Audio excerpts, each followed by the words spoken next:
major shipping and logistics investments, improved road infrastructure, enhanced public transportation, and increased access to housing solutions. The Ministry of Transport Works and Housing in the year 2013.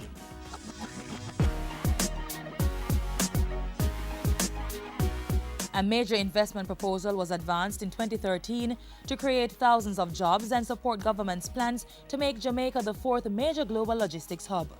The plan is to implement the project over a 5-year period.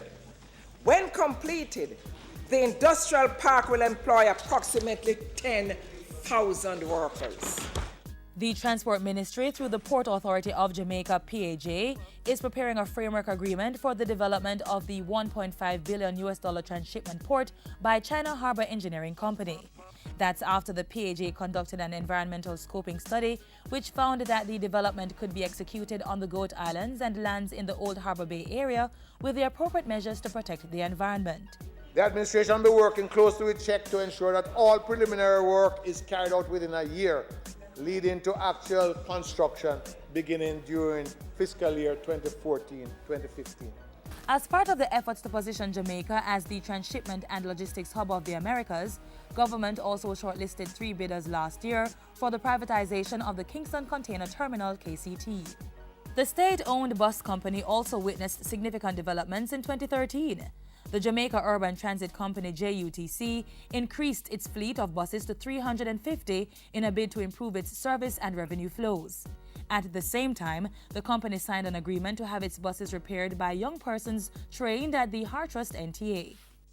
When a 25% fare increase was announced for all public transport operators, JUTC announced that children, the disabled, and pensioners would not face an increase in their bus fares.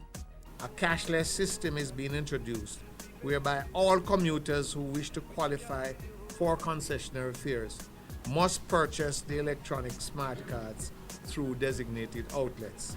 Government also advanced work to create a land transportation authority through the merger of the Transport Authority and Island Traffic Authority by the next fiscal year. In his May sectoral presentation, Transport Works and Housing Minister Dr. Omar Davies announced a $350 million major infrastructure development program, MIDP. China Harbour will be given responsibility for major projects with a total value of $220 million US. Local contractors will be allocated exclusively projects with a total value of US $130 million. $80 million to be supervised by NWA and $50 million US through JEEP. It was not the only major infrastructure development program to be announced in 2013. A total of $500 million has been committed to carry out a set of infrastructure and works program that will be undertaken island-wide. Funding is coming from the Ministry of Finance, IMF, Capital A of the National Budget, the Road Maintenance Fund, and the Tourism Enhancement Fund. Other critical road works were completed or started in 2013. Segment 2 of the north-south link of Highway 2000 from Linstead to Moneague neared completion during the year. Construction also started on Segment 1 from Ferry to Linstead and Segment 3 from Moneague to Ocho Rios. Meanwhile, Segment 3 of the Northern Coastal Highway Improvement Project was opened in May. National Works Agency NWA road surfacing, sidewalk and draining improvement projects in sections of Hanover, St. James and Trelawney served to reduce driving time for motorists and improve pedestrian safety. These and other projects wrapped up work under the Jamaica Development Infrastructure Program JDIP in July. Roads in West Rural St. Andrew, as well as Enfield and adjoining areas in St. Mary were also rehabilitated. Several bridges were completed. Meanwhile, the Jamaica Emergency Employment Program JEEP rolled on, hiring close to 40,000 people while delivering 430 houses to victims of Hurricane Sandy in Portland, St. Mary and St. Thomas. Last year, the Portia Simpson Miller-led administration committed to broadening opportunities for housing solutions and ownership as part of a strategy for effective social inclusion. The Housing Ministry did its part, mostly through the work of the Housing Agency of Jamaica, HAJ. Ground was broken for the construction of 173 studio units at Whitehall Phase 3 in Westmoreland at a cost of $390 million.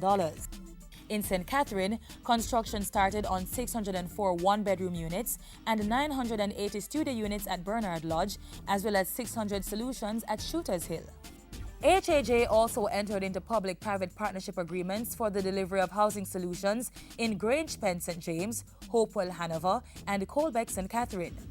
Meanwhile, construction works advanced at Bel Air 3 in St. Anne. The ministry made 50 homeowners happier in the year when it wrote off their mortgages under a special debt forgiveness program dubbed the Jubilee 50 for 50 Housing Initiative in celebration of Jamaica's 50th anniversary. Critical policy decisions were also taken during the year to make home ownership easier for all Jamaicans. Amendments to the Mortgage Indemnity Insurance Act led to an increase in the level of mortgage insurance offered through the Jamaica Mortgage Bank.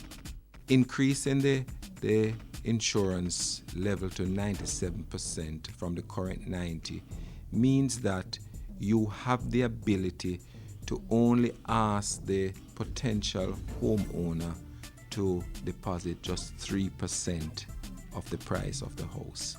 The Housing Ministry also accelerated its titling program to transfer 5,000 of the 9,000 outstanding titles to beneficiaries before the end of the fiscal year.